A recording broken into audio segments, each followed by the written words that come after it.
Imagine a world where grown adults assault delivery drivers, break into homes, and shoot each other, not over drugs, not over money, but over stuffed animals. Where mothers skip mortgage payments to hoard toys in their basements. Where a plush purple bear is worth more than a month's rent.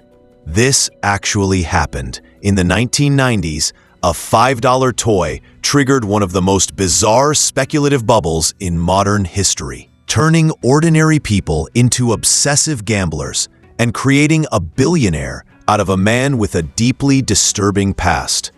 This is the story of Beanie Babies, a tale of genius marketing, mass hysteria, and the dark side of human greed. How did harmless children's toys become the center of armed robberies, divorces, and financial ruin? Buckle up, because the truth is far stranger than fiction. To understand the madness, we need to rewind to 1944, when a boy named Ty Warner was born into a nightmare. His mother suffered from paranoid schizophrenia.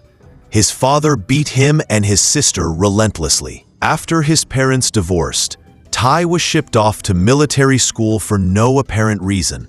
As he grew older, his relationship with his father became even more twisted. They even competed over the same women. But Ty inherited something from his father, an obsession with toys. In the 1970s, Ty landed a job selling stuffed animals for a major toy company. And somehow, this damaged, eccentric man had a supernatural gift for predicting which toys would sell. He became the company's top salesman, earning over $100,000 a year, more than the CEO himself. He showed up to meetings in neon suits, fur coats, and top hats, strutting around with a cane like some deranged ringmaster. But when the company slashed commissions, Ty snapped. He started secretly pitching his own toy ideas to their clients. When executives found out, they fired him on the spot. Ty spiraled into depression so deep, he would start his own plush toy company. It was a terrible idea. The toy industry was dying. Cheap imports from overseas flooded the market. Video games were the future, but Ty didn't care. He took his $50,000 inheritance money, left by the father who once tormented him, and bet it all on stuffed animals. In 1986, Ty Inc. was born. Ty's first product was a stuffed Himalayan cat. He flew to South Korea, knocked on factory doors until someone agreed to manufacture his designs. But Ty wasn't making ordinary toys. He obsessed over every detail. Premium fabrics, hand-stitched features, perfection. And then he made a decision that would change everything. He understuffed his toys. Instead of hard, fixed-position animals, his creations were soft, cuddly, and posable. They felt alive. At trade shows, Ty personally brushed each cat, tweezed their eyes, blow-dried their fur. If a display wasn't perfect, he'd flip the table. If you copy our designs, ownership of your eternal soul passes to us. This was a man on the edge, but the toys weren't selling. Not yet. In 1993, Ty launched a new line, Beanie Babies. 9 original designs, including a green frog named Legs. They were small, affordable, and adorable, but they flopped. Nobody cared. Then something extraordinary happened. One Beanie Baby, Lovey the Lamb, started selling well, but Ty's supplier ran out of fabric. Instead of admitting a supply chain failure, Ty's team announced that Lovey was being retired. The word choice was genius. It implied exclusivity, scarcity, rarity. Almost immediately, customers panicked. If Lovey was retired, would other Beanie Babies disappear too? Sales exploded. Ty realized he'd stumbled onto something massive, but soon they were buying duplicates, tracking checklists, hunting down rare beanies in neighboring towns. One collector confessed, "Once you have a checklist, you don't look at what you have, you look at what you don't have." Ty refused to sell to big-box stores like Toys R Us. Instead, he partnered with thousands of small mom-and-pop shops. This created the illusion of scarcity. No store ever had many Beanie Babies in stock. Collectors thought they were rare. They weren't. Millions were being produced in Chinese factories for pennies. But the genius was in the distribution. Nobody could see the full picture. By the mid-1990s, Beanie Babies weren't toys anymore. They were investments. Collectors tracked prices on a secondary market, flipping beanies for 5, 10, even 20 times their retail price. A purple Princess Diana bear released after her death, worth hundreds. Early retirees like Patty the Platypus, thousands. In 1995, a college student named Lena Trivedi suggested Ty create a website. Ty.com became one of the first business-to-consumer websites in history. Fans flooded the site, waiting for announcements about which beanies would retire. The site crashed constantly. Teams formed. One person at the computer, another at the mall on a cell phone, coordinating purchases like a military operation. And then there was eBay. At its peak, 10% of all eBay sales were Beanie Babies. The auction format drove prices to insane levels.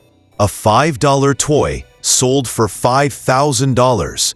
People quit their jobs to trade beanies full-time. One woman called herself Queenie Beanie, buying and selling them by the truckload. In 1996, Ty Inc. made $280 million. In 1998, $1.4 billion. Ty Warner was now a billionaire.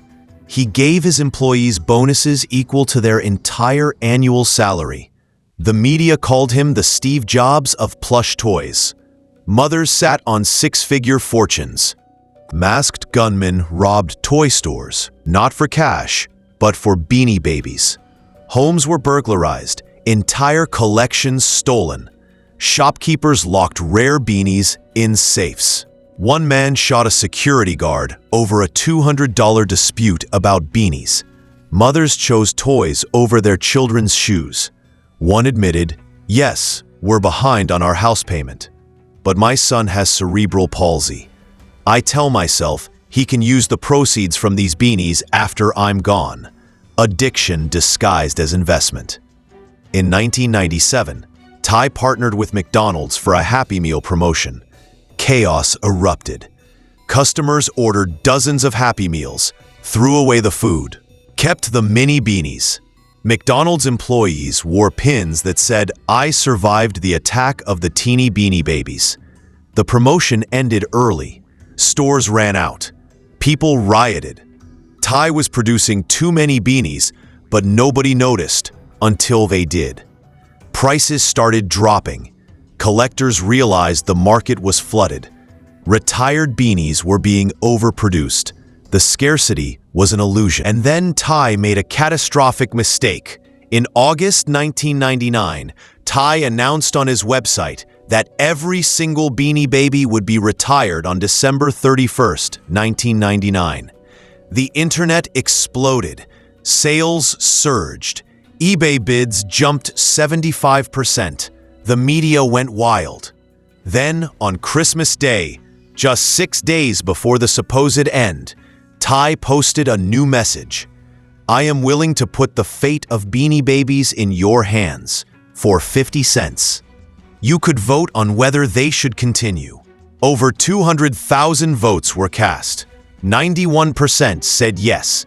Insiders later claimed the vote was rigged. It was all a stunt. But this time, the public didn't care. They saw through it. Sales collapsed. Within months, Beanie Babies lost 90% of their value. The bubble had popped. Suddenly, beanies appeared in dollar stores. Collectors who'd spent thousands were stuck with worthless. In 2013, Ty Warner was charged with tax evasion. He'd hidden over $100 million in a Swiss bank account. The man was a billionaire, yet he still cheated on taxes. His punishment? 2 years probation. no jail time. The judge cited his philanthropy, even though he'd only donated 2% of his net worth. Ty continued making toys, but the magic was gone. Beanie Babies never recovered. Today, most beanies from the 1990s are worth less than their original $5 price tag. The market that once seemed unstoppable was revealed as a classic speculative bubble, no different from tulip mania in the 1600s or NFTs in the 2020s. The Beanie Baby bubble is a cautionary tale about greed, manipulation, and the madness of crowds. Ty Warner didn't just sell toys, he sold a fantasy. He convinced millions that stuffed animals were investments. That scarcity meant value, that everyone could get rich. And for a brief chaotic moment, it worked. But bubbles always burst. And when they do, ordinary people pay the price. The Beanie Baby craze destroyed lives, drained savings, and exposed the darkest corners of human psychology. It also proved that with the right strategy, artificial scarcity, emotional manipulation, and perfect timing, you can sell anything to anyone. Ty Warner is still a billionaire. The collectors, most lost everything. And those Beanie Babies sitting in attics across America? They're relics of a madness we'll never fully understand. A reminder that sometimes the toy isn't the product. You are.